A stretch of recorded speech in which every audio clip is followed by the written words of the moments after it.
नमस्कार दोस्तों, mission art के इस ऑनलाइन प्लेटफॉर्म पर एक बार फिर से आपका हार्दिक स्वागत व अभिनंदन।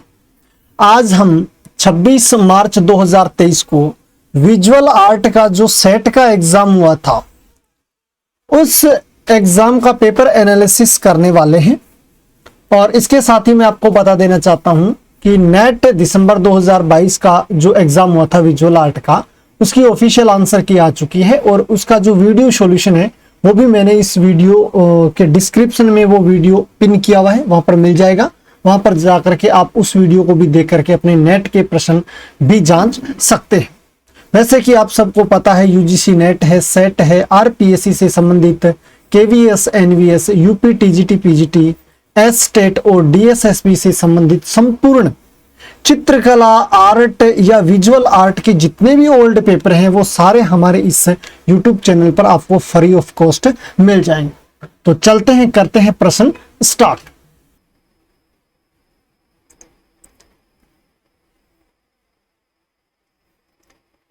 विजुअल आर्ट यानी दृश्य कलाएं, ये भाग 2 है।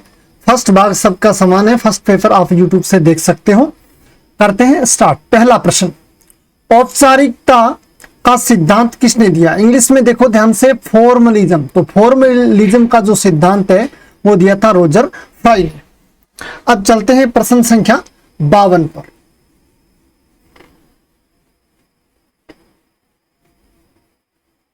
ये इंग्लिश में आपको दिखाई दे रहा है, मैं हिंदी में आपको करवा देता हूं। देखो प्रश्न, मुद्रण कला यानी टाइपोग्राफी के संदर्भ में सही कथनों की पहचान करें।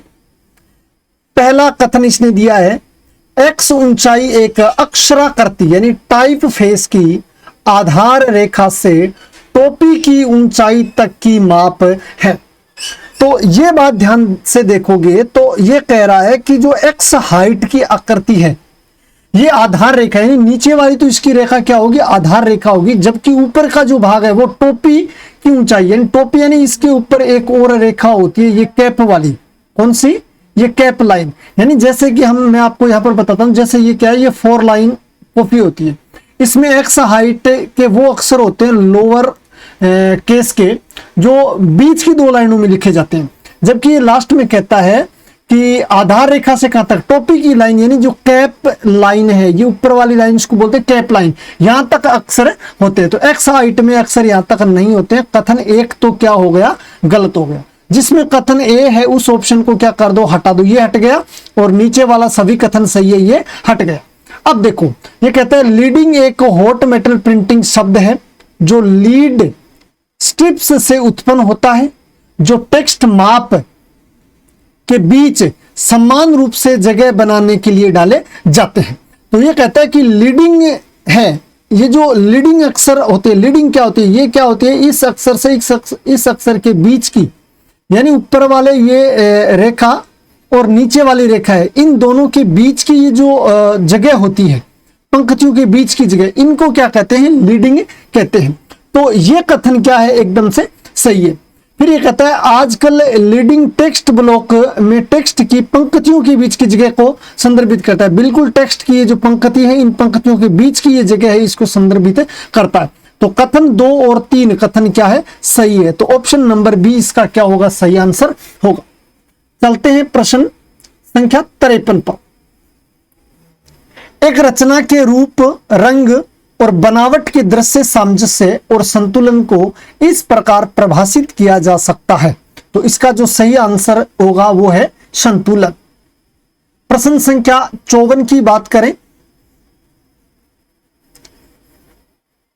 इसको देखो। कलकत्ता प्रोग्रेसिव ग्रुप का मार्गदर्शक आदर्श वाक्य क्या है?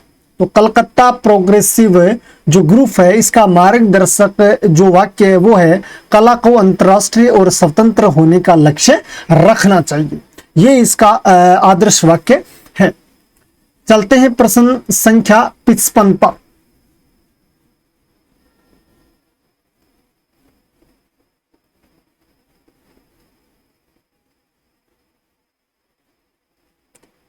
प्रश्न संख्या 55, मैच द फॉलोइंग, इनको क्या करना है? आपस में मिलाना है। बात करें अगस्त रोडिन की, तो आप देखो रोडिन है जो प्रभाववादी कलाकार है। तो सी के साथ एक देख लो, सबसे पहले सी के साथ एक यहां है और यहां है। फिर अगर बात करें तो अपन अम्बर्टो बोचियानी, ये अम्बर्टो बोचियानी है, ये भविष्यवाद का कलाकार है। तो एक के साथ आप देख लो दो, एक के साथ दो मिलेंगे इसमें, ऑप्शन नंबर 3 इसका सही उत्तर होगा। बी में देखो 4, बी में कौन है, पाब्लो पिकासो की बात करें, पिकासो घनवाद का है, रोडिन है जो प्रभाववाद का है, जबकि डेविड स्मिथ है ये अमूर्त अभिव्यंजनावाद का है। तो ऑप्शन नंबर 3 इसका सही आंसर होगा। चलते हैं प्रश्न संख्या 56 पर। अकादमी पुरस्कार विजेता फिल्म के सही कालक्रम को क्या करना है, चुनना है। तो इसमें फिल्म दे रखी है inside out, Zootopia, toy story 4 और एनकेटा। अब अगर बात करें तो इनसाइड आउट है ये 88वां जो अकादमी विजेता जो फिल्म स्वीकार करी गई थी, उसमें 88वां जो अकादमी जो सम्मेलन हुआ था उसमें इस इनसाइड आउट को शामिल किया गया था। जबकि 89वें में कौन सा रहा था, जूटोपिया आया। जबकि बात करें अपन 92वां जो फिल्म फेयर जो आयोजन हुआ था उसमें टॉय स्टोरी 4 को शामिल किया गया। जबकि एनकेटा है ये 94वां जो अकादमी पुरस्कार मिला था उसमें इस फिल्म को मिला था। जो 94वां फिल्म फेयर जो समारोह हुआ था उसमें इसको शामिल किया गया था। तो ये 88वें में, ये 89वें में, ये 92 और ये 94 में। तो ऑप्शन नंबर 1 है वो इसका सही आंसर होगा। चलते हैं प्रश्न संख्या 57 पर। जैन धर्म में हथेली पर पहिए के साथ हाथ किसका प्रतीक है? तो हथेली पर पहिए के साथ हाथ है ये अहिंसा का प्रतीक माना गया है। और ये प्रश्न है जो दिल्ली पुलिस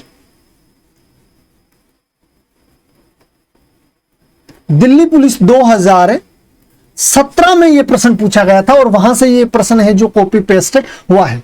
तो ऑप्शन नंबर 1 है जो इसका सही उत्तर होगा। बात करते हैं प्रश्न संख्या 58 की। ये इंग्लिश वर्जन आप देख लीजिए आपको जरूरत पड़े तो, बाकी मैं हिंदी वर्जन आपको बता देता हूं। कथन एक में है बौद्ध धर्म के हीनयान मत में बुद्ध के मूल उपदेश के अनुयायी शामिल हैं। बिल्कुल सही बात है और यह काफी हद तक एक रूढ़िवादी मत है। स्थावीरवाद या थेरवाद इसके उप संप्रदायों में से एक है। तो कथन 1 तो बिल्कुल सही है। बात करते हैं कथन 2 की। बौद्ध धर्म का महायान यानी हीनयान के बाद कौन सा है, महायान आया। महायान मत अधिक उदार है और बुद्ध प्रकृति के बोधिसत्वों और बुद्ध के स्वर्गत्व में विश्वास करता है। वे बुद्ध की मूर्ति पूजा में विश्वास करते हैं। वज्रयान को इसके उप संप्रदायों में से एक माना जाता है। तो कथन 2 भी क्या है, सही है। तो इसका मतलब सही आंसर होगा कथन 1 और 2 दोनों क्या है, सही है। चलते हैं प्रश्न संख्या 59 पर। रेम्ब्रांट की प्रसिद्ध कृति द थ्री क्रॉस या Christ crucified between the two thieves, ये कृति है जो किसमें बनी हुई है। बात करें इस कृति की तो बात रेम्ब्रा की ही कर लेते हैं। रेम्ब्रा है जो ड्राई पॉइंट इचिंग का ये क्या था, इचिंग ड्राई पॉइंट एचिंग का ये प्रसिद्ध कलाकार था। तो इसका जो माध्यम है ये कृति है जो ड्राई पॉइंट में क्या है, बनाई गई है। अगले प्रश्न की बात करें 60 नंबर। ध्वनि या विचारोत्तेजकता का सिद्धांत किसके द्वारा विकसित किया गया? तो ध्वनि सिद्धांत है जो आनंद वर्धन के द्वारा दिया गया था। प्रश्न संख्या 61 की बात करें। जब मुद्रण प्रक्रिया में रंग वर्णक का उपयोग करके या मुद्रण शाही या रंगों के माध्यम से रंगों को मिलाया जाता है तो किस विधि का उपयोग किया जाता है? तो इसमें क्या है, एक तो होती है सब्सट्रैक्टिव मेथड और एक होता है एडिक्टिव मेथड। अब सब्सट्रैक्टिव और एडिक्टिव इन दोनों की बात करें तो इनको अपन शॉर्ट में देखें, कलर के हिसाब से देखें तो एक RGB होती है, एक होती है CMY। तो CMY और RGB ये दोनों सब्सट्रैक्ट और एडिक्टिव विधि होती है, इसलिए इसका जो सही आंसर होगा ऑल ऑफ दीज, यानी ये सभी इसका सही आंसर होगा। अब इसको अगर आप डिटेल में पढ़ना चाहते हो तो हमारे टेलीग्राम चैनल को ज्वाइन कर लीजिए, वहां पर आप क्लासें ज्वाइन करना चाहते हो तो आप अपना नाम और मोबाइल नंबर सेंड कर लीजिए, हमारी टीम है वो आपको कॉल कर लेगी। चलते हैं अगले प्रश्न की तरफ। प्रश्न संख्या 62, निम्नलिखित अक्षराकृति को उनके संबंधित डिजाइनरों के साथ क्या करना है, सुमेलित करना है। बात करें फ्यूचुरा, फ्यूचुरा है जो पॉल रेनर के द्वारा डिजाइन किया गया, जबकि यूनिवर्सल की बात करें तो हर्बर्ट बोयर के द्वारा डिजाइन किया गया। तो बात करें 2 में 4, तो ये 2 है, 2 में 4 यहां पर है और यहां पर है। 1 में बात करें फ्यूचुरा में कौन आएगा, पॉल रेनर आएगा, तो ये 1 में आएगा 1, तो ऑप्शन नंबर 4 है जो इसका सही आंसर होगा। बात करें तीसरा हेलवेटिका, हेलवेटिका किसका है, ये मैक्स मिडिगर का है, जबकि गोथम है, ये गोथम टोबियास फ्रेरे जोन्स के द्वारा डिजाइन किया गया था। प्रश्न संख्या 63 पर चलते हैं। एलोरा की गुफाएं, इंद्र सभा यानी गुफा संख्या 32 और जगन्नाथ सभा गुफा संख्या 33 किस धर्म आस्था को समर्पित है। तो ये गुफा संख्या 32 और 33 है, ये जैन धर्म से संबंधित है, क्योंकि गुफा संख्या 1 से 12 बौद्ध, गुफा संख्या 13 से 29 हिंदू धर्म और गुफा संख्या 30 से 34 तक की गुफाएं हैं जो जैन धर्म से संबंधित है। प्रश्न संख्या 64 की बात करें, निम्नलिखित में से कौन सा कलाकार अपने कलर शिला मुद्रण छाप यानी कलर लिथोग्राफी प्रिंट्स के लिए जाना जाता है। तो शिला मुद्रण छाप यानी कलर लिथोग्राफी प्रिंट्स के लिए जो कलाकार जाना जाता है वो है हेनरी डी तुलुजे लॉथरेक। चलते हैं प्रश्न संख्या 65 पर।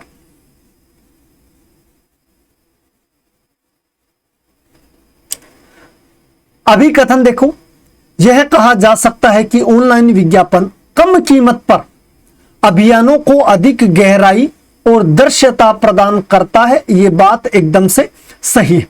कारण क्या है, इसका कारण देखना कि क्या कारण है। कारण यह है कि सोशल नेटवर्क्स के माध्यम से ऑनलाइन विज्ञापन विज्ञापन दाताओं के लिए एक और आशाजनक स्थान है, क्योंकि वे दर्शकों की भागीदारी में वृद्धि का आनंद लेते हैं। क्योंकि ऑनलाइन में क्या है, दर्शक ज्यादा रहते हैं, इसलिए कारण भी क्या है इसका सही है।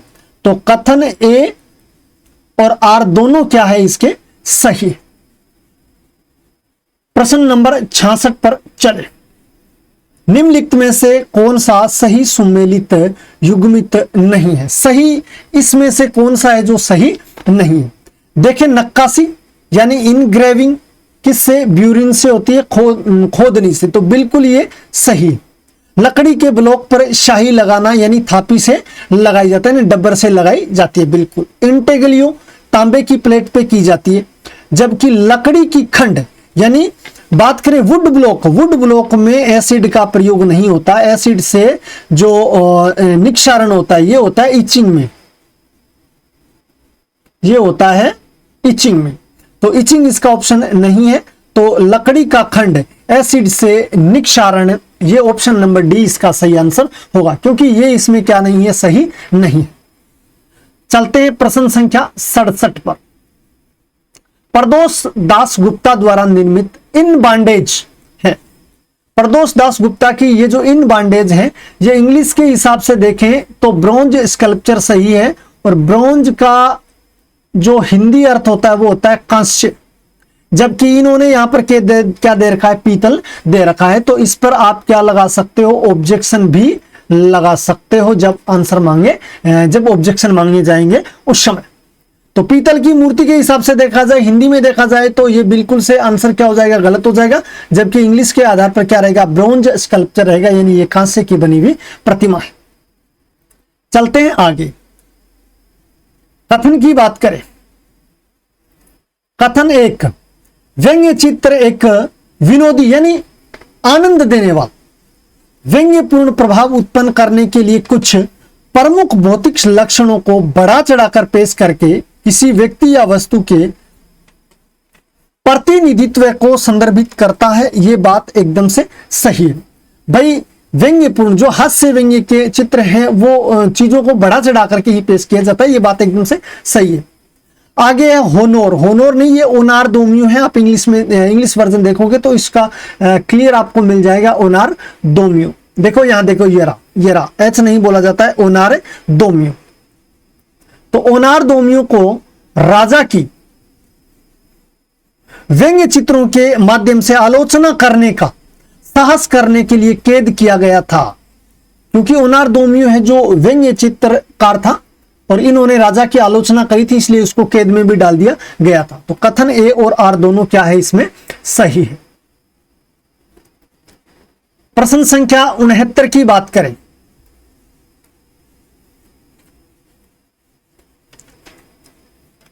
सही कालक्रम का चयन करें। तो कालक्रम के अनुसार देखें तो किंग नारमेर का प्लेट यानी नारमेर की पट्टियां ये मिस्र की सभ्यता से प्राप्त हुई है। तो सबसे पहले यही प्राप्त हुई थी इसमें। तो सबसे पहले देखा जाए तो एक इसमें मिलेगा, ए मिलेगा ऑप्शन नंबर 4 में। ए ऑप्शन नंबर 4 में बिल्कुल क्लियर दिखाई दे रहा है। अब इसके बाद क्या है, गीजा का महास्पिंक्स, बिल्कुल ये चीज है। अब ये चीजें आपको जब तक समझ में नहीं आएगी, जब तक आप डिटेल में नहीं पढ़ोगे। अगर आप डिटेल में पढ़ना चाहते हो तो हमारे टेलीग्राम और व्हाट्सएप ग्रुप को ज्वाइन कर लीजिए। आप अपने नंबर वहां पर डाल दीजिए कि आप क्लासें ज्वाइन करना चाहते हो, हमारी एक्सपर्ट टीम आपको कॉल कर लेगी। बात करें गीजा से खफरा नहीं, ये खफरू का पिरामिड है। तो ये 3 नंबर पे बना था। और सकारा से सीटेड स्क्राइब यानी ये डी है जो इसके बाद हुआ था। तो सही रहेगा ए बी सी डी। तो ऑप्शन नंबर डी इसका सही रहेगा, ए बी सी और डी, यानी निर्माण के आधार पर इसको बताना है।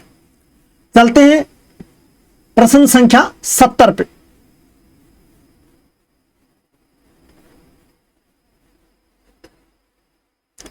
पेंटिंग और मूर्तिकला के पहलुओं को एक साथ जोड़ने वाले कार्यों की एक श्रृंखला का वर्णन करने के लिए कंबाइन पेंटिंग शब्द का आविष्कार किसने किया? तो ये जो कंबाइन है, कंबाइन पेंटिंग शब्द का आविष्कार किया था रॉबर्ट रोशनबर्ग के द्वारा। ये प्रयोग किया, ये शब्द है कंबाइन पेंटिंग, इसका प्रयोग किया गया था।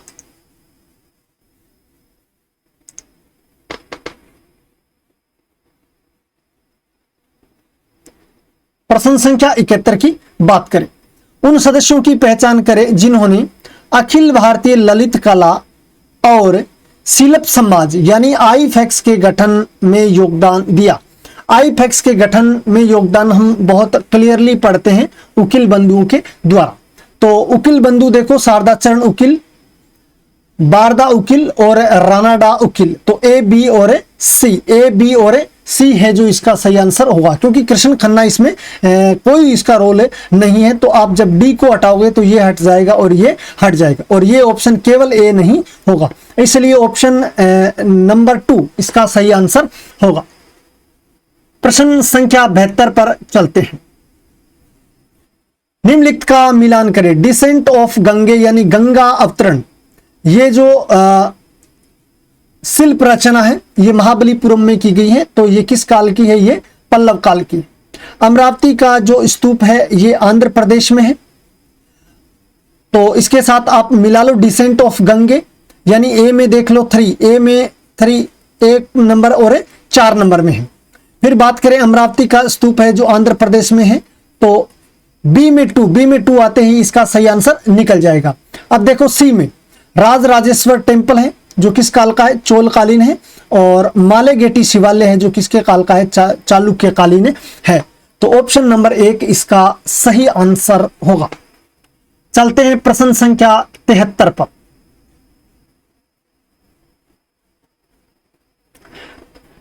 भविष्यवाद शब्द किसने दिया? तो भविष्यवाद शब्द है ये फिलिपो जो मारिनीति है उन्होंने दिया था। प्रश्न संख्या 74 की बात करें, 74 में है निम्नलिखित लोक कढ़ाई यानी एम्ब्रॉयडरी को उनके संबंधित राज्यों के साथ सुमेलित कीजिए। बात करें हम सबसे प्रसिद्ध कला फुलकारी किसकी है? पंजाब की। तो फुलकारी से पकड़ो इन प्रश्नों को। डी के साथ एक, तो डी के साथ एक इसी एक नंबर ऑप्शन में आ रहा है। आंसर देखो यहीं से निकलता है सीधा। इसके अलावा बात करें हम कसीदकारी है, ये कहां की प्रसिद्ध है? कसीदकारी है जो कश्मीर की प्रसिद्ध है। चिकनकारी है जो उत्तर प्रदेश की प्रसिद्ध है। जबकि कांथा है, ये कांथा पश्चिम बंगाल की है जो प्रसिद्ध है। तो ऑप्शन नंबर एक इसका क्या होगा? सही आंसर होगा। प्रश्न संख्या 75 पर चलते हैं। उस कला आंदोलन की पहचान कीजिए जो मशीनी संस्कृति से प्रेरित था। तो मशीनी संस्कृति से प्रेरित इसमें जो वाद है वो कौन सा है? रचनावाद है। प्रश्न संख्या 76 की बात करें, इम्पेस्टो इस तरह परिभाषित किया जा सकता है, यानी इम्पेस्टो को किस तरह से हम परिभाषित कर सकते हैं? तो इम्पेस्टो क्या है? कैनवास पर तेल के रंग यानी ऑयल पेंट का गाढ़ा अनुप्रयोग यानी प्रयोग करना क्या कहलाता है? इम्पेस्टो कहलाता है। इम्पेस्टो यानी ऑयल कलर के बड़े बड़े घात लगाना ही क्या है? इम्पेस्टो कहलाता है। प्रश्न संख्या 77 की बात करें,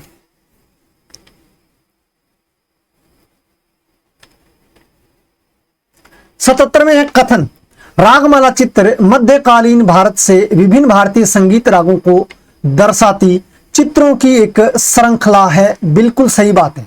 वे मध्ययुगीन भारत में कला, कविता और शास्त्रीय संगीत के समामेलन के शास्त्रीय उदाहरण के रूप में खड़े हैं। कथन ये तो एकदम सही है। इन चित्रों में प्रत्येक राग को एक विशेष मूड में एक हीरो और हीरोइन यानी नायक और नायिका की कहानी का वर्णन करने वाले रंग द्वारा व्यक्त किया जाता है। यह बात भी सही है। तो कथन ए और बी यानी कथन 1 और 2 दोनों क्या है? इसमें सही है। प्रश्न संख्या 78 की बात करते हैं। अरेबियन नाइट सीरीज किस कलाकार की है? तो अरेबियन नाइट जो सीरीज है ये अवनींद्रनाथ टैगोर के द्वारा बनाई गई थी।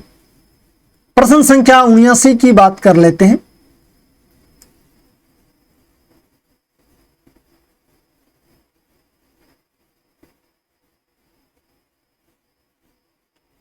अभिकथन की बात करें, इंटेग्लियो प्रिंट की श्रेणी को धातु की, आमतौर पर तांबे की, लेकिन कभी कभी लोहे, स्टील, जस्ता की प्लेट से छपाई की अपनी विशेष तकनीक द्वारा परिभाषित किया जाता है।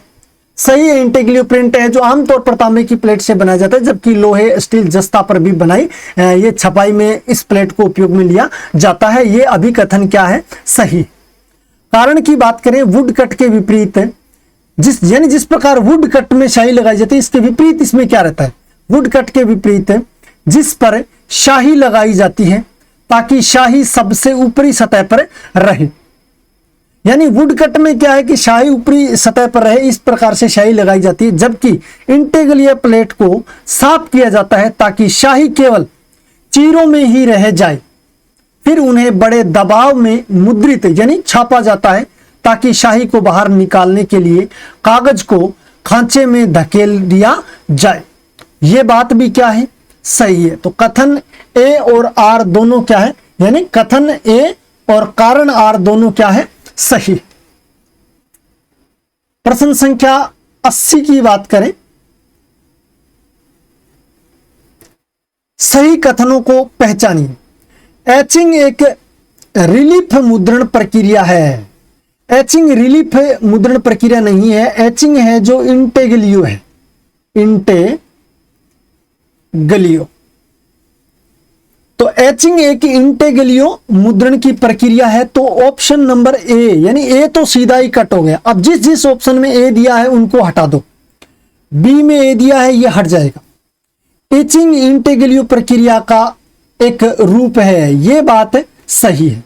तो बी ऑप्शन क्या है? सही। तीसरा देखते हैं, एचिंग के लिए उपयोग की जाने वाली प्लेटें आमतौर पर तांबे जस्ते की होती है, हालांकि कई अन्य धातुओं का भी उपयोग किया जाता है। ये बात अभी हमने इसके जस्ट पीछे वाले प्रश्न में पढ़ी है, तो ये बात भी क्या है, सही है। तो बी और सी दोनों क्या है, सही है। तो ऑप्शन नंबर 1 इसका सही आंसर होगा। बात करते हैं प्रश्न संख्या 81। फ्रेयरी फेल्स टेल्स ऑफ पूर्वापल्ली शीर्षक वाली पेंटिंग किसकी कृति है? तो फ्रेयरी फेल्स जो कृति है ये केजी सुब्रमण्यम की है, यानी ये पेंटिंग केजी सुब्रमण्यम के द्वारा बनाई गई थी। चलते हैं हम अगले प्रश्न की तरफ। प्रश्न संख्या 82। सही काल क्रम का क्या करना है, चयन करना है। सही काल क्रम में बात करें तो सबसे पहले आएगा इसमें यक्षी चंद्रा, फिर ये बीमारन से रिलीकवरी जो है ये आएगा। इसके बाद अगर अपन बात करें तो बांदा जिले से स्टैंडिंग बुद्धा आएगा, और फिर आएगा शिव विनाधारा। अब हमें इसके बारे में मोस्टली अगर अपन बात करें तो पहचानने का सबसे आसान तरीका है, ये जो शिव विनाधारा है ये चोलकालीन शिव की मूर्ति है। कौन सी है? भगवान शिव की मूर्ति है। किस काल की? चोल काल की। तो चोल काल से पता चल जाता है कि लास्ट में कौन है, चोल है। लास्ट में क्या आएगा? डी ऑप्शन आएगा। तो इनमें दिए गए ऑप्शन में लास्ट में क्या है? D option. ऑप्शन संख्या बी में दिया है। सबसे पहले यक्षी चंद्रा जो मौर्य काल की है, और फिर इसके बाद बीमारन से रिलीकवरी आ जाएगा 2 नंबर में, और फिर है बांदा जिले से स्टैंडिंग बुद्धा यानी भगवान बुद्ध, और फिर आ जाएगा शिव विना धारा यानी जो चोल कालीन भगवान शिव की प्रतिमा है वो आ जाएगी। प्रश्न संख्या 83 की बात करें। बुद्ध मूर्तियों का एक अनूठा समूह है जिसे वेट बुद्धा के नाम से जाना जाता है, किस काल से संबंधित है? यानी भगवान बुद्ध की मूर्तियों का एक अनूठा समूह की बात करें। वैसे वेट बुद्धा की जो प्रतिमा है ये किस काल की है कहीं पर क्या श्योरिटी से नहीं दिया हुआ है, जबकि बुद्ध मूर्तियों के समूह की बात करें तो जो समूह में मूर्तियां मिली थी वो दिए गए ऑप्शन में कुषाण काल में मिली थी, इसलिए प्रश्न संख्या 83 का सही आंसर है वो कुषाण काल होगा। चलते हैं प्रश्न संख्या 84 पर। टीचिंग प्रक्रिया का सही क्रम चुने, यानी एचिंग प्रक्रिया है वो किस प्रकार से की जाती है, इसका सही क्रम हमें चुनना है। तो प्लेट को एसिड बाथ में रखना नहीं, सबसे पहले बात करेंगे तो एक धातु की हम प्लेट लेंगे, उसके ऊपर मोम जैसा पदार्थ लगा देंगे। तो पहली प्रक्रिया हो गई कौन सी? डी। इसके बाद मोम लगने के बाद इस पे हम क्या बनाएंगे? इसके ऊपर हम बनाएंगे चित्र। तो 2 नंबर में हो जाएगा क्या? प्लेट पर बनाया जाएगा चित्र। अब चित्र बनाने के बाद हम उसको क्या करेंगे? जो मतलब ये जो मोम लगा हुआ है चित्र बनाएंगे तो मोम वाला भाग क्या कर जाएगा? हट जाएगा। और हटने के बाद हम इस प्लेट को किस में डालेंगे? एसिड बाथ में, यानी तेजाब से भरा हुआ टब होगा उसमें डाल देंगे, ताकि जहां पर ये मोम नहीं लगा हुआ है उस भाग है वहां पर क्या हो जाए? ढंग से चित्र की कटाई हो सके। और इसके बाद इसके ऊपर हम क्या लगाएंगे? शाही लगाएंगे। शाही लगाएंगे तो जो अंदर की तरफ खुदा हुआ भाग है इसमें शाही रह जाएगी, और जो ऊपरी भाग है जिसपे शाही लगेगी उसको हम क्या कर देंगे? साफ कर देंगे, यानी मिटा देंगे। तो अतिरिक्त शाही को क्या कर देंगे? मिटा देंगे। तो नंबर 1 में आ जाएगा धातु की प्लेट पर क्या लगाया जाएगा? मोम। फिर इस पे चित्र बनाया जाएगा, और फिर इसको एसिड बाथ में डाला जाएगा, और लास्ट में इस पे अतिरिक्त शाही है उसको मिटा दिया जाएगा, और बाद में छापा ले लिया जाएगा।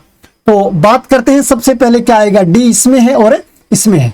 डी के बाद आएगा सी, और फिर आएगा ए, और फिर बी, यानी ऑप्शन नंबर 3 यानी ऑप्शन नंबर सी दे रखा है वो इसका सही आंसर होगा। प्रश्न संख्या 85 की बात करें। निम्नलिखित पश्चिमी गतिविधियों को सही क्रम में लगाइए। इनको क्या करना है? सही क्रम में लगाना है। तो प्रभाववाद, यथार्थवाद, उत्तर प्रभाववाद और जो रेवाद यानी जो किरणवाद है। अब इसको देखो, रेनवाद दे रखा है, ये कौन सा है? ये किरणवाद है, ये किरणवाद है। तो सबसे पहले आएगा यथार्थवाद है। तो ऑप्शन में बी देखो सबसे पहले कौन से में है? तो बी है ए और बी में। तो इनको क्या कर दो आप? सी और डी को तो हटा दो। सबसे पहले यथार्थवाद, यथार्थवाद के बाद आएगा प्रभाववाद, तो बी के बाद आएगा ए। तो ऑप्शन नंबर 1 है जो इसका सही आंसर होगा। फिर आएगा उत्तर प्रभाव, और और लास्ट में आएगा कौन सा, किरणवाद यानी रेनवाद। चलते हैं प्रश्न संख्या 86 पर।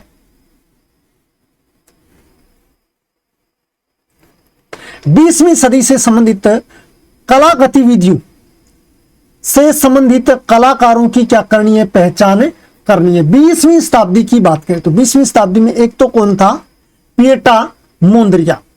पिएटा मोंद्रियान तो बिल्कुल था। इसके अलावा पॉल कल्ली, विलियम ब्लैक और रेम्ब्राट और क्लेस ओडेनबर्ग। इसमें अगर हम बात करें तो ये पिएटा मोंद्रियान था, पॉल कल्ली था, जबकि विलियम ब्लैक इसमें नहीं था। तो विलियम ब्लैक जिस ऑप्शन में आ रहा है उस ऑप्शन को क्या करो, आप हटा दो। तो ये डी है, सी ऑप्शन वाला तो हट जाएगा, सभी वाला भी हट जाएगा। इसके अलावा ई है जो दोनों में क्या है, कॉमन है, कौन सा, क्लेस ओल्डेनबर्ग। तो कौन कौन से हो गए, एक तो पिएटा मोंद्रियान हो गया, एक बार फिर बता देता हूं, एक तो पिएटा मोंद्रियान हो गया, एक पॉल कल्ली हो गया और एक क्लेस ओल्डेनबर्ग हो गया। तो ए बी और ई, ए बी और ई, ऑप्शन नंबर 2 यानी ऑप्शन नंबर बी है जो इसका सही आंसर होगा। प्रश्न संख्या 87 की बात करें,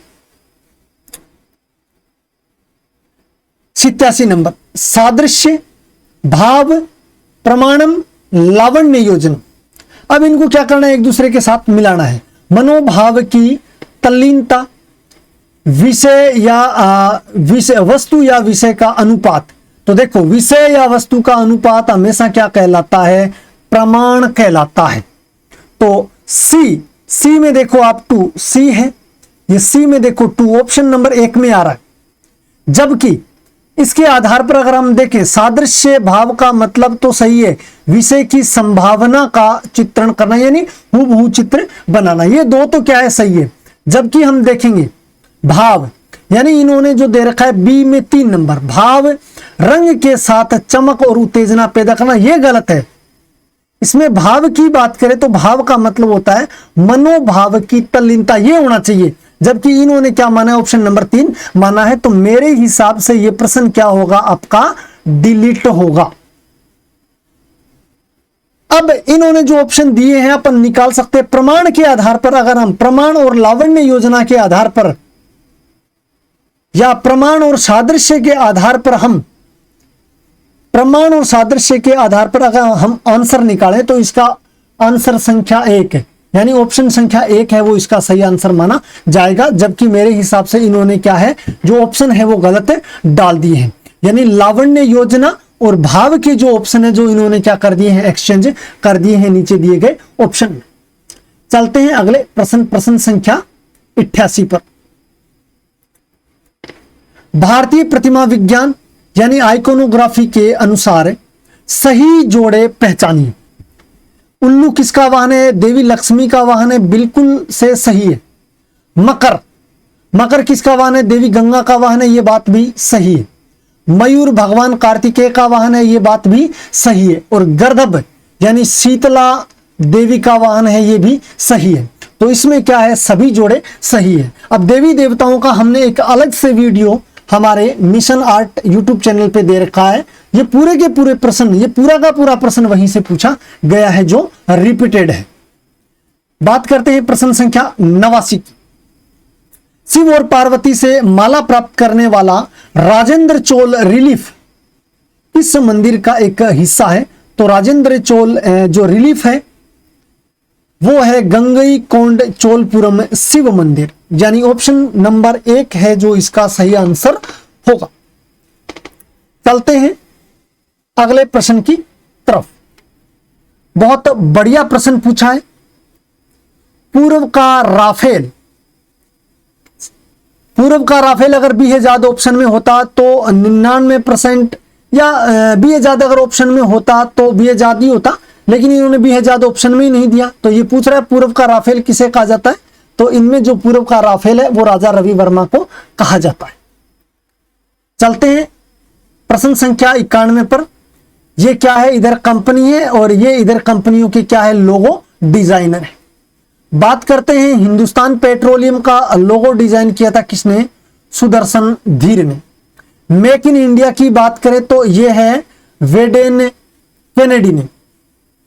इसके अलावा बात करें तो आधार का जो लोगो डिजाइन है ये श्री अतुल एस पांडे ने किया, जबकि नेशनल इंस्टीट्यूट ऑफ डिजाइन का लोगो है एंड्रियन फ्रूटिगियर के द्वारा किया गया। तो आधार से अपन पहचानते हैं। डी में देखना है 2, डी में 2 मिल रहे 2 ऑप्शन में, तो ये ऑप्शन तो क्या हो जाएंगे, कट हो जाएंगे।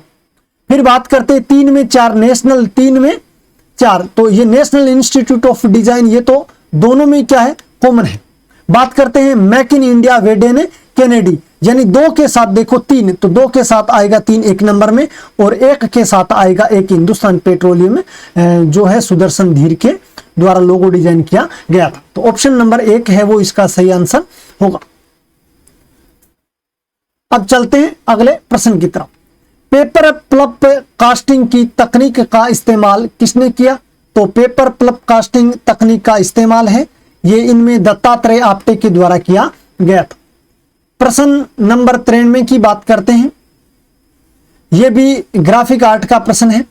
मेजोटिंट एक विशिष्ट प्रिंट बनाने की प्रक्रिया है जिसमें कलाकार हल्के से गहरे की यानी जिसमें कलाकार गहरे की बजाय मेजोटिंट एक विशिष्ट प्रिंट बनाने की प्रक्रिया है जिसमें कलाकार हल्के से गहरे की बजाय, यानी मेजोटिंट में कलाकार है जो रंग हल्के से गहरे की तरफ लगाने की बजाय कैसे लगाता है, गहरे से हल्के की ओर काम में लेता है। तो यह बात सही है क्योंकि मेजोटिंट में जो रंग लगाए जाते हैं वो पहले गहरे कलर लगाए जाते हैं और बाद में क्या लगाए जाते हैं, हल्के कलर लगाए जाते हैं। ऐतिहासिक रूप से मेजोटिंट के बाद एक्वा टिंट का सबसे महत्वपूर्ण इंटेग्लियो टोनल प्रक्रिया माना जाता है। यह वाटर कलर बेस के समान प्रभाव पैदा करता है। बिल्कुल सही बात है कि ऐतिहासिक रूप से हम देखें तो मेजोटिंट के बाद कौन सा, एक्वा टिंट सबसे महत्वपूर्ण इंटेग्लियो की तकनीक है जिसमें वाटर कलर की तरह रंगों को लगाया जाता है। मतलब ये 2 की बात कर रहे हैं। ये कहता है कि मेजोटिंट में कलर है जो गहरे से हल्के की तरफ लगाया जाता है, जबकि एक्वा टिंट में कलर है वो हल्के से गहरे की तरफ लगाया जाता है। तो दोनों के दोनों क्या है, सही है। कथन, अभिकथन और कारण दोनों ही क्या है, इसके सही है। चलते हैं अगले प्रश्न पर। अगर आपको ग्राफिक आर्ट में समस्या हो तो आप हमारे टेलीग्राम चैनल को ज्वाइन कर लीजिए और हमारी क्लासें ज्वाइन कर लीजिए। वहां पर हम पूरी ग्राफिक आर्ट बहुत डिटेल से पढ़ाते हैं। प्रश्न संख्या 94 की बात करें। कला की पहाड़ी शैली के प्रमुख कलाकारों की पहचान करें। पहाड़ी शैली के कलाकारों की बात करें तो इसमें नैनसुख और मानकू है जो पहाड़ी शैली के कलाकार हैं। प्रश्न संख्या 95 की बात करें, इसमें हमें क्या करना है, मिलान करना है।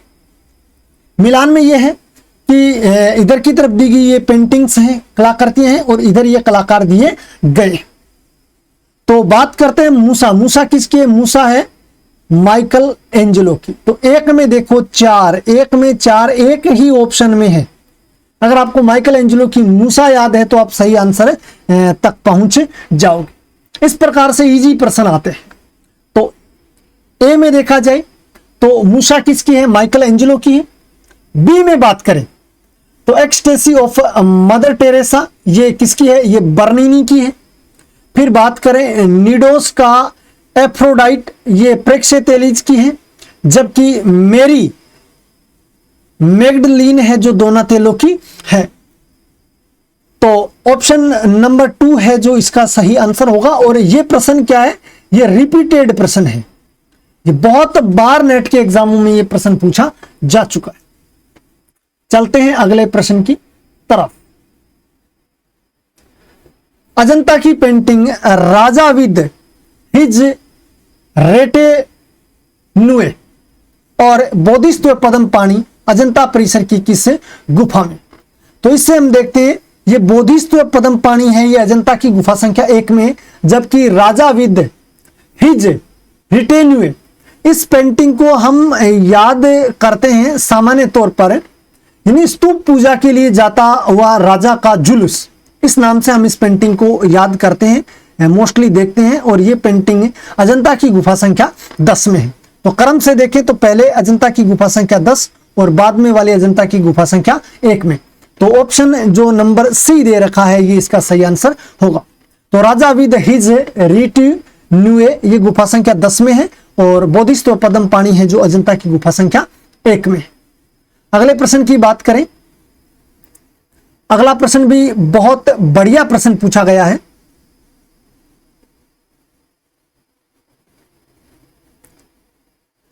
सिंहली बौद्धों के अधीन निर्मित स्तूपों को कहा जाता है। सिंहली यानी श्रीलंका में, प्राचीन समय में श्रीलंका में जो बौद्ध स्तूप बनाए गए उनको क्या कहा जाता है? उनको कहा जाता है दगबास यानी दगोबश कहा जाता है। सिंहली बौद्धों के अधीन जो निर्मित स्तूप है उनको दगबास या दगोबश कहा जाता है।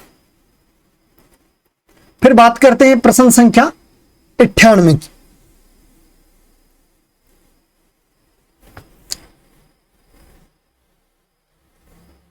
हयू रंग को उस गुणवत्ता या विशेषता के रूप में वर्णित किया जा सकता है जिसके द्वारा कोई एक रंग दूसरे रंग से भेद कर सके। बिल्कुल ये कथन सही। किसी भी रंग का मान मूल्य स्तर के ग्रे के साथ तुलना करके निर्धारित किया जाता है। कलर का मान अगर निर्धारित करना हो तो हमें ग्रे के साथ ही हम तुलना कर सकते हैं, जो इंगित करता है कि विशेष रंग कितना हल्का है या कितना गहरा है। तो यह कथन भी, कथन संख्या 2 भी क्या है? सही है। तो कथन 1 और 2 दोनों सही है। ऑप्शन नंबर 2 यानी बी नंबर क्या है? सही। प्रश्न संख्या 99 की बात करें, भारत भवन भोपाल में स्थित संग्रहालय की पहचान करें। तो भारत भवन भोपाल में कौन सा है? रूपंकर है, जिसकी स्थापना जगदीश स्वामीनाथन के द्वारा की गई थी। चलते हैं अगले प्रश्न पर।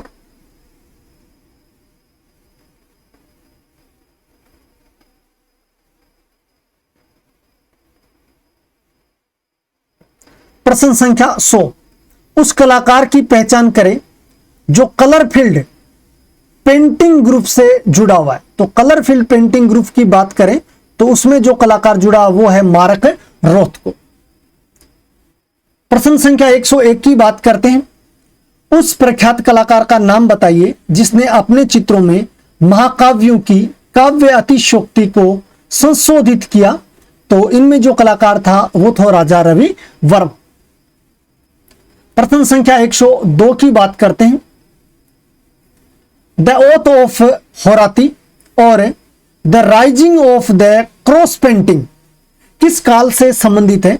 तो ओथ ऑफ होराती है ये तो न्यू शास्त्रीयवाद की है यानी नव श्रेणीवाद, जबकि the rising of the cross painting, the rising of the cross painting है, ये पेंटिंग है जो है ब्रोक की है।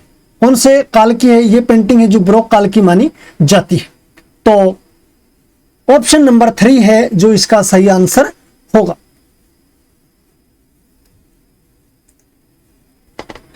प्रश्न संख्या 103, एलोरा में प्रसिद्ध विश्वकर्मा गुफा गुफा संख्या 10 है।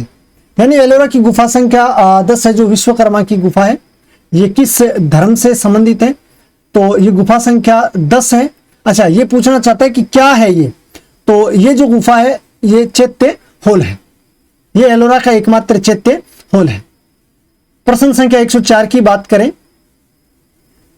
वर्तिका, भूमि बंधन, वर्णक्रम और द्विक्रम। बात करते हैं भूमि बंधन की, तो भूमि बंधन का मतलब होता है भूमि तैयार करना। तो बी में 1, तो आप देखो बी में 1 ऑप्शन नंबर 1 में दिया है, तो सही आंसर 1 नंबर होगा। वर्तिका क्या होता है? क्रेयॉन या पेंसिल होती है।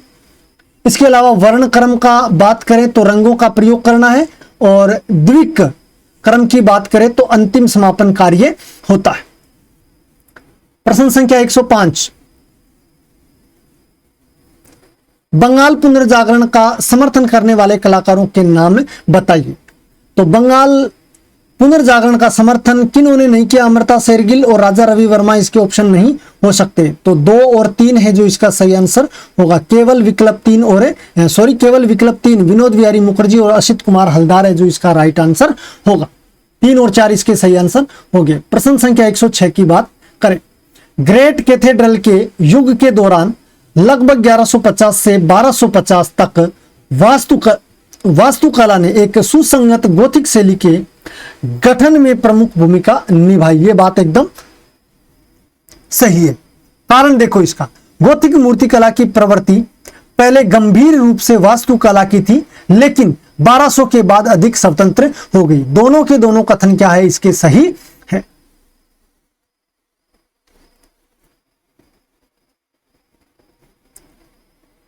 प्रश्न संख्या 107, सही काल क्रमानुसार इसको क्या करना है, चुनाव करना है।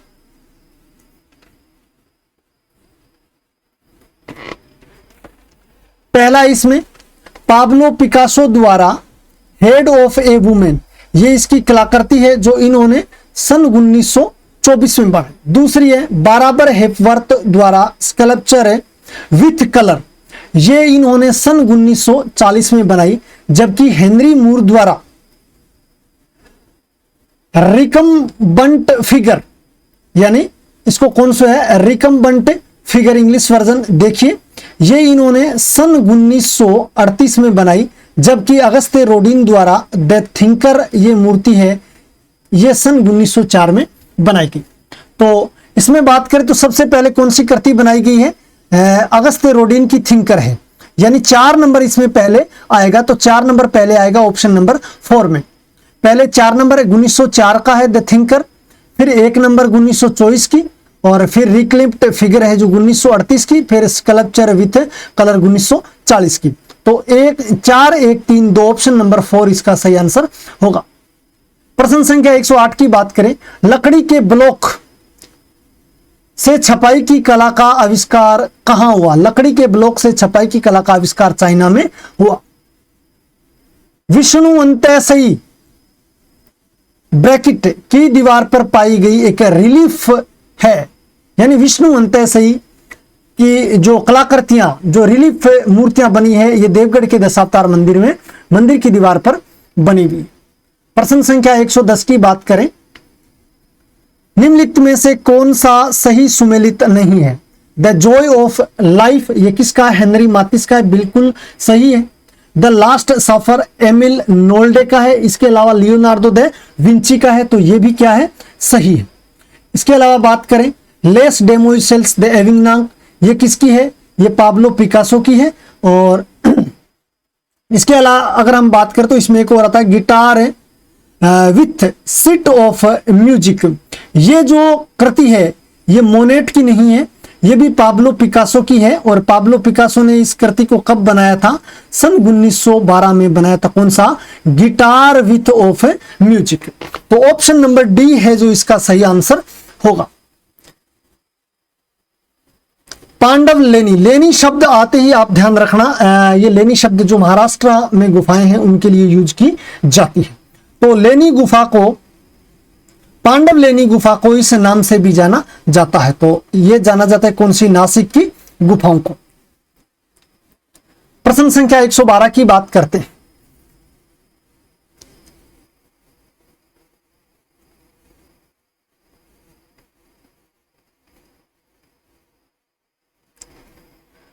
कथन 1, मंदिर वास्तुकला की नागर शैली में शिखर आमतौर पर 3 प्रकार के होते हैं, लतीना या रेखा प्रसाद, फामसाना और वल्लभी। ये कथन एकदम से क्या है, सही। दूसरी बात करें, द्राविड़ वास्तुकला में मुख्य मंदिर के शीर्ष पर केवल एक विमान है, ये बात भी सही है, ये बात भी एकदम सही है। सहायक तीर्थ मंदिरों में नागर वास्तुकला के जैसे विमान नहीं है, ये बात सही है, क्योंकि द्राविड़ शैली में नागर वास्तुकला जैसे विमान हमें देखने को नहीं मिलते हैं। तो कथन इसमें दोनों के दोनों क्या है, सही है। कथन 1 और 2 दोनों सही है।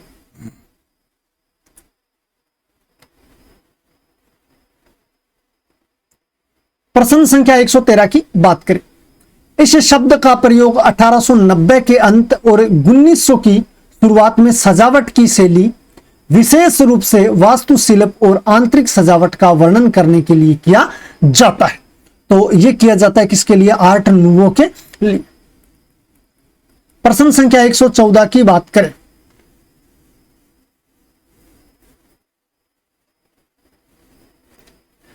सही कथनों की पहचान करें। लघु चित्रकारी की कला का विकास 8वीं से 12वीं शताब्दी के बीच हुआ, यह कथन एकदम सही है। पूर्वी भारतीय स्कूल जैन विषयों को दर्शाता नहीं, पूर्वी भारतीय स्कूल है जो कौन से बौद्ध विषयों को दर्शाता है? पाल से लिए ये कौन से विषयों को दर्शाता है? ये बौद्ध विषयों को दर्शाता है वो। तो यहीं पर ये क्या हो गया? गलत हो गया। इन पांडुलिपियों को जैन स्कूल ऑफ पेंटिंग के नाम से जाना जाता नहीं। जैन स्कूल ऑफ पेंटिंग है जो पूर्वी भारतीय शैली को जाना जाता है। तो ऑप्शन नंबर 2 गलत हो जाएगा। कागज के आने से पहले प्रारंभिक जैन चित्र पारंपरिक रूप से ताड़ के पत्तों पर बनाए जाते थे। ये क्या है? सही है। तो 1 और 2 कथन 1 और 3 कथन 1 और 3 क्या है? सही है। चलते हैं प्रश्न संख्या 115 की तरफ। यहां बरहुत लिख रखा है, बरहुत लिख रहा है, ये बरहुत है। इंग्लिश में देखेंगे तो बरहुत मिलेगा। बरहुत स्तूप से रानी माया का स्वपन रेलिंग मेडेलियन किस सामग्री में बनी हुई है? तो बरहुत स्तूप है जो लाल बलुआ पत्थर से बना हुआ है, इसलिए रानी माया देवी का जो स्वपन है, जो रेलिंग है, वो भी लाल बलुए पत्थर से बनी। प्रश्न संख्या 116 की बात करें। सांची में बुद्ध की उपस्थिति को इस रूप में दर्शाया गया है। सांची में बात करें तो भगवान बुद्ध की उपस्थिति को किस रूप में दर्शाया गया है? खाली सिंहासन के रूप में बिल्कुल दर्शाया गया है। इसमें छाता भी मिलेगा, पैरों के निशान भी हैं, जबकि सिंहासन रूढ़ बुद्ध नहीं दिखाया गया है। तो जिसमें ऑप्शन नंबर 4 उसको हटा दो। तो ऑप्शन नंबर 4 इसमें आ गया, इसको हटाओ। खाली सिंहासन इसमें नहीं है तो इसको भी क्या कर दो? हटा दो। बचा 1 2 3 यानी खाली सिंहासन, पैरों के निशान और छाता। 1 और 2 यानी ऑप्शन नंबर 1 इसका क्या होगा? सही आंसर होगा। प्रश्न संख्या 117 की बात करें। इसमें हम बात करें तो इधर कलाकार दिए हुए और इधर इन कलाकारों की कृतियां दी हुई है। बात करें मार्शल धूसा की। मार्शल धूसा की इनमें जो कलाकृति है वो है न्यूड डिसेंडिंग स्टेयरकेस, जीने से उतरती हुई जो महिलाएं हैं वो इसका ये कलाकृति है। तो मार्शल धूसा की हम देख लेते हैं। 1 में 4, तो 1 में देखो 4, 1 में 4 दे रखा है इन 2 ऑप्शनों में। फिर बात करते हैं बी में। फर्नांड जो लेगर है, फर्नांड लेगर है, इनकी है लोबस्ट ट्रेफ एंड फिस्टेल। तो बी में आ जाएगा 3। बी में देखो 3, बी में 3 मिलेगा इस ऑप्शन नंबर 2 में। फिर बात करते हैं अलेक्जेंडर कार्ल्डर। तो अलेक्जेंडर कार्ल्डर की जो करती है वो है 3 वुमेन, 1 नंबर, यानी सी में 1 नंबर आ जाएगा और डी में आ जाएगा 2 नंबर, यानी कॉन्स्टेंटाइन ब्रांकुसी का है bird in space. Bird in space किसका है? ब्रांकुसी का। तो ऑप्शन नंबर 2 इसका सही उत्तर होगा। प्रश्न संख्या 118 की बात करें। सेरेमिक में भित्ति चित्र यानी म्यूरल बनाने वाले कलाकार की पहचान करें। तो ये कलाकार हैं सतीश गुजरा। चलते हैं अगले प्रश्न की तरफ। लौकिक वराह के रूप में भगवान विष्णु के अवतार को चित्रित करने वाली रिलीफ को कहां नक्काशित किया गया है? तो वराह रूप में भगवान विष्णु को जो नक्काशित किया गया है वो उदयगिरी की गुफाओं में किया गया है। विचित्रा क्लब के सदस्यों की पहचान करें। तो मुकुल चंद्र डे थे। अब इसमें हम सही देखें तो ऐसे देखते हैं, राजा रवि वर्मा जिस ऑप्शन में है उस ऑप्शन को ही क्या कर दो? हटा दो। 3 नंबर कौन से में है? 3 नंबर इसमें ये हट गया, 3 नंबर इसमें है ये हट गया। केवल एक सही हो नहीं सकता क्योंकि गगनेंद्र नाथ भी उसके साथ थे। तो केवल ऑप्शन 1 और 2 क्या होंगे? सही होंगे। ऑप्शन नंबर 1 इसका सही आंसर होगा। 121 की बात करें। कंपनी पेंटिंग चित्रों के रूप में भी जानी जाती है। कंपनी पेंटिंग को पटना पेंटिंग्स भी कहा जाता है। निम्नलिखित में से कौन सा युग्म सुमेलित नहीं है? इसमें कौन सा सुमेलित नहीं है? पाटा पेंटिंग की बात करें तो विष्णुपुर सही है। कालीघाट पेंटिंग पश्चिम बंगाल सही है। फड़ के लिए राजस्थान सही है। जबकि कलमकारी है ये आंध्र प्रदेश की है। कहां की है? ये कलमकारी है जो आंध्र प्रदेश की प्रसिद्ध है, आंध्र प्रदेश की लोक कला है। तो इसका जो ऑप्शन है वो सही होगा डी, यानी कलमकारी है जो बिहार की नहीं है, आंध्र प्रदेश की है। 123 नंबर की बात करें। बंद वाला नहीं है, इसको इंग्लिश में देखो ये मिलेगा बैंड वाला। बैंड वाला श्रृंखला को किसने चित्रित किया? तो ये चित्रित किया था कृष्ण खन्ना ने। प्रश्न संख्या 124 की बात करें। मधुबनी में कोहबर शब्द का प्रयोग उन चित्रों का वर्णन करने के लिए किया जाता है जो पर की जाती है। यानी ये चित्र किस पे बनाए जाते हैं? ये चित्र दीवारों पर बनाए जाते हैं। इसकी अगर हम बात करें तो ये जो कोहबर शब्द है, ये कोहबर शब्द है, इसमें कोह का मतलब होता है गुफा और बर का मतलब होता है वर या दुल्हा, वर या दुल्हा। तो इसमें क्या है कि बिहार में क्या है, प्राचीन समय में जब विवाह का समय होता था तो दूल्हे का जो कक्ष होता था वहां पर दीवार पर क्या बनाए जाते थे? चित्र बनाए जाते थे। उन चित्रों को कोहबर कहा जाता था। तो ये क्या चित्र कहां बनाए जाते हैं? ये चित्र है जो दीवारों पर बनाए जाते हैं। एक प्रकार के भित्ति चित्र है। अगले प्रश्न की बात करें, अभिकथन ए की बात करते हैं। उत्कीर्णन और ड्राई पॉइंट के बीच का अंतर यह है कि उत्कीर्णन में धातु को वास्तव में रेखाओं से खोदा जाता है और प्लेट की सतह पर किसी भी बर को छपाई से पहले हटा दिया जाता है। बिल्कुल सही बात है। यानी उत्कीर्णन और ड्राई पॉइंट में मुख्य रूप से अंतर यही होता है कि उत्कीर्णन में क्या है कि जो सतह को खोदा जाता है उसमें जो बर होता है, जो कंटीला होता है, बर को हिंदी में कहते हैं कंटीला। जो कंटीला होता है उस कंटीला को क्या कर देते हैं? हटा देते हैं। ये बात सही है। यदि बर को कलाकार द्वारा घिसा या स्क्रैप कर दिया जाता है तो ड्राई पॉइंट को नक्काशी से अलग करना मुश्किल हो सकता है। यह कारण भी क्या है इसका? सही है। तो ए और आर इसके दोनों क्या है? सही है। प्रश्न संख्या 126 की बात करें, निम्नलिखित में से कौन सुमेलित नहीं है? बुलंद दरवाजा अकबर ने बनाया, पंचमहल अकबर ने, बीबी का मकबरा शाहजहां के जो पौत्र हैं कौन? मोहम्मद आजम शाह के द्वारा बनाया गया, जबकि दिल्ली का लाल किला है जो शाहजहां के द्वारा बनाया गया था। किसके द्वारा? शाहजहां के द्वारा बनाया गया और इसमें दे रखा है अकबर। इसलिए जो सही उत्तर होगा वो होगा डी, दिल्ली का लाल किला।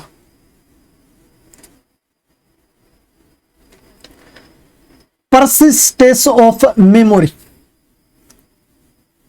की एक कलाकृति है, ये अति यथार्थवादी कलाकार जिसका नाम है सल्वाडोर डाली। सल्वाडोर डाली, ये सल्वाडोर डाली की बहुत ही प्रसिद्ध कृति है। कौन सी? Persistence of memory. तो इसका जो सही आंसर होगा वो होगा अति यथार्थवाद, ऑप्शन नंबर 2। 128 नंबर की बात करें, इस्लामी स्थापत्य कला में प्रांगण में कुंड, फव्वारों तथा छोटी नालियों के रूप में जल का क्या उपयोग था? तो इस्लामी जो वास्तुकला है, स्थापत्य कला है, उसमें जो कुंड है, फव्वारे हैं, उनका उपयोग धार्मिक उद्देश्यों के लिए होता भी था, परिसर को ठंडा करने के लिए भी होता था और सजावट के लिए भी होता था। तो उपयुक्त सभी इसके सही आंसर होंगे। तीर्थंकर भगवान नेमिनाथ को किस प्रतीक के रूप में पहचाना जाता है? तो नेमिनाथ का जो प्रतीक है वो कौन सा है? शंख। भविष्य बुद्ध के रूप में जाना जाता है तो मैत्रेय बुद्ध को है जो भविष्य का बुद्ध के रूप में जाना जाता है। प्रश्न संख्या 31 की बात करें, एडवर्ड देगास यानी एडवर्ड देगा की कृति लिटिल डांसर एज्ड 14 किस सामग्री से बनी हुई है? तो ये जो इसकी मूर्ति है ये बनी हुई है लकड़ी के आधार पर मिट्टी, धातु कवच और मानव बाल आदि से ये जो मूर्ति है जो इसकी बनी हुई है। प्रश्न संख्या 132 की बात करें, निम्नलिखित में से कौन सा सुमेलित नहीं है? पॉल सेजान की द लार्ज बाथर बिल्कुल सही है। हेनरी रूसो की द ड्रीम सही है। वान गो की नाइट कैफे सही है, जबकि हेवान यानी जो भूसा गाड़ी, जो चारा गाड़ी है, ये किसकी है? जॉन कांस्टेबल की है। ये किसकी है? ये कलाकृति है जॉन कांस्टेबल की। किसकी है? ये जॉन कांस्टेबल की है। तो विलियम टर्नर है जो इसका गलत आंसर होगा, यानी ऑप्शन नंबर डी है जो सही उत्तर होगा। चलते हैं अगले प्रश्न की तरफ।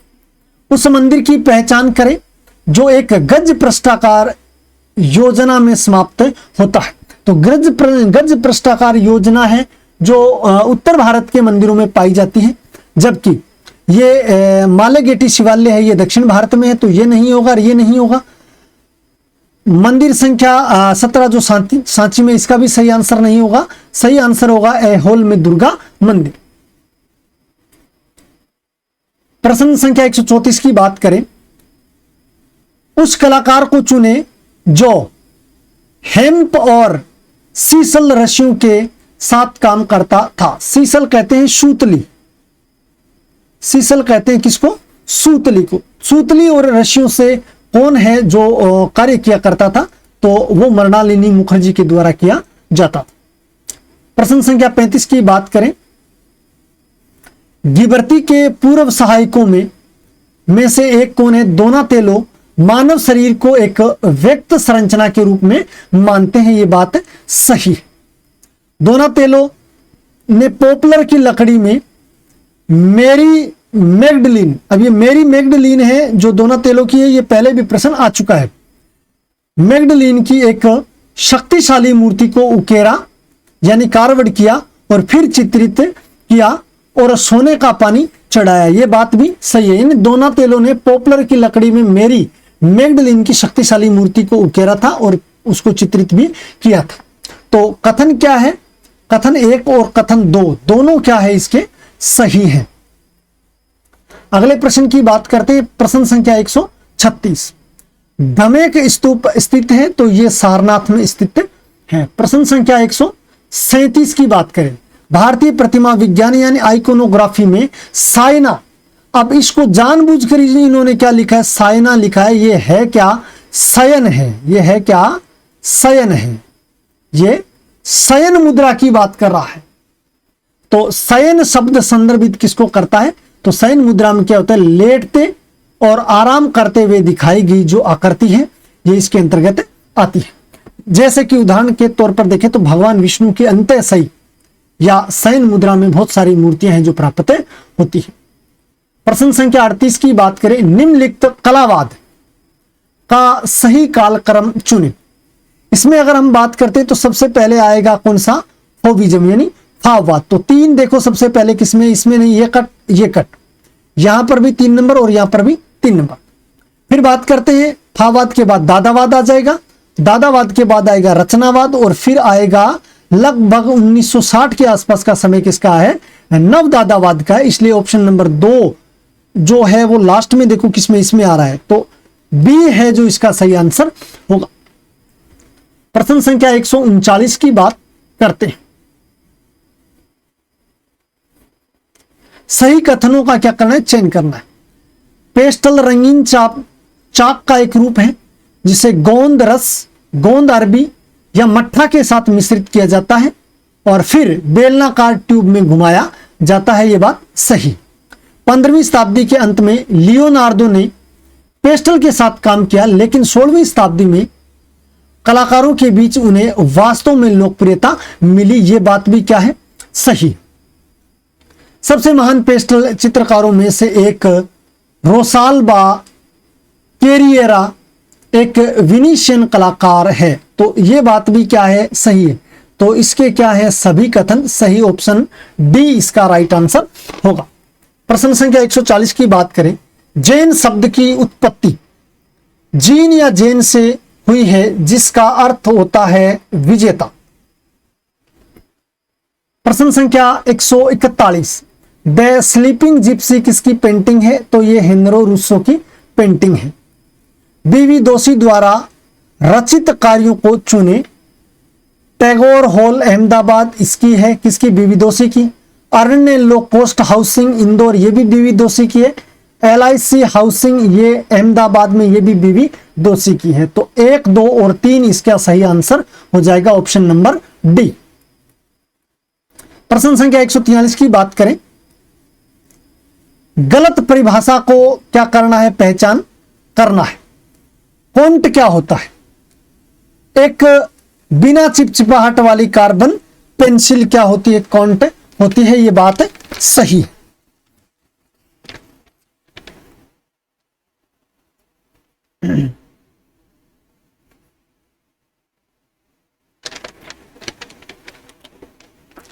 फिर बात करते हैं क्रेयॉन।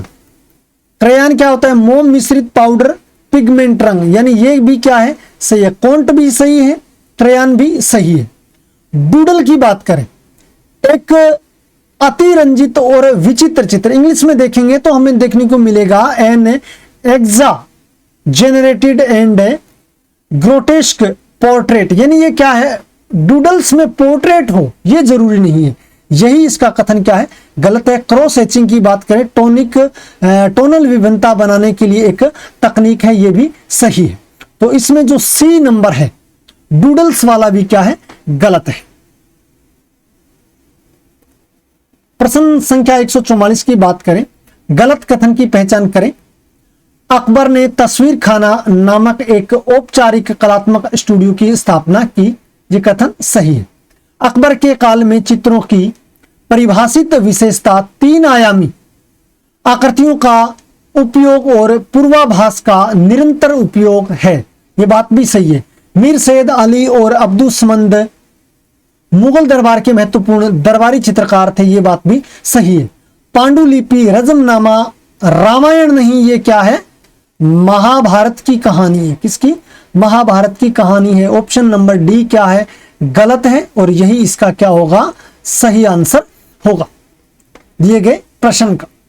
प्रश्न संख्या 145 की बात करें, प्रतिष्ठित प्रिंट मेकर्स ग्रुप कौन सा? ग्रुप 8 किसके द्वारा स्थापित किया गया? तो ये ग्रुप जगमोहन चोपड़ा के द्वारा स्थापित किया गया था। चलते हैं अगले प्रश्न की तरफ।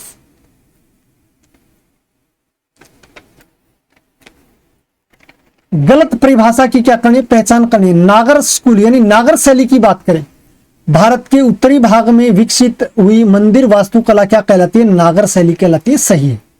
ओडिशा स्कूल की बात करें, ओडिशा स्कूल में कलिंग साम्राज्य में विकसित मंदिर वास्तुकला की एक विशिष्ट शैली है, यह बात भी सही है।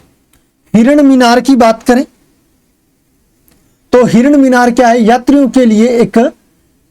के लिए लाइट हाउस यानी प्रकाश स्तंभ का कार्य करती है, यह कथन भी क्या है? सही है। जबकि 25 कोरट ये क्या है? ये टूरिज्म अट्रैक्शन के लिए है, और ये क्या है? राजा ये 25 जो खेल खेला करते थे उसमें उनके दरबारी वगैरह है जो वहां पर रहा करते थे, तो वो इसका सही आंसर होता है। जबकि इन्होंने दिया है निजी दर्शकों का हॉल, ये नहीं था। तो ऑप्शन नंबर डी है जो इस प्रश्न का सही उत्तर होगा। प्रश्न संख्या 147 की बात करें, गांधार एक उत्परिवर्तन की शुरुआत कर रहा था जो अंततः हीनयान के अपने सरल मठवासी रूप को महायान नामक एक व्यापक और अधिक मानवतावादी विश्वास की ओर ले जाएगा, यह बात क्या है? एकदम से सही। गांधार की मूर्तियों में यूनानी कृत रोमन शैली और कल्पना का प्रभाव क्या था? प्रबल था, यह बात भी सही है। तो कथन 1 और 2 दोनों इसमें क्या रहेंगे? सही रहेंगे। प्रश्न संख्या 148 की बात करते हैं, उस मूर्तिकार की पहचान कीजिए जो मोबाइल मूर्तियां बनाने के लिए प्रसिद्ध है। तो यह कलाकार है अलेक्जेंडर काल्डर। कला के काम के सार का वर्णन करने के लिए सिग्निफिकेंट फॉर्म, इंग्लिश में देखो आप, इंग्लिश में मिलेगा इधर सिग्निफिकेंट फॉर्म, शब्द किसने गढ़ा? तो सिग्निफिकेंट फॉर्म ये शब्द है, ये क्लाइव बेल ने गढ़ा, यानी क्लाइव बेल से ये संबंधित है। प्रश्न संख्या 150 की बात करें, पीएजी यानी पैग ग्रुप मुंबई के संस्थापक और सबसे मुखर सदस्य कौन थे? तो इसमें थे सुजा, रजा, आरा, बाकरे, गाड़े और हुसैन। तो इसमें देखें दिए गए ऑप्शन में बात करें तो फ्रांसिस न्यूटन सुजा है जो इसका सही आंसर होगा। अगर हमारे द्वारा दी जाने वाली जानकारी और लगातार जो पेपर करवाए जा रहे हैं आपको अगर पसंद आए तो आप हमारे वीडियो को लाइक करना और जाते जाते कमेंट जरूर करना। अभी तक आपने हमारे चैनल को सब्सक्राइब नहीं किया तो सब्सक्राइब कर लीजिए, और हमारे व्हाट्सएप और टेलीग्राम चैनल को भी आप ज्वाइन कर लीजिए, जहां पर परीक्षा होने के बाद तुरंत पेपर है जो एनालिसिस किया जाता है। मिलते हैं इसी प्रकार के एक और नए पेपर या नई सूचना के साथ, तब तक के लिए वंदे मातरम, जय हिंद, जय भारत।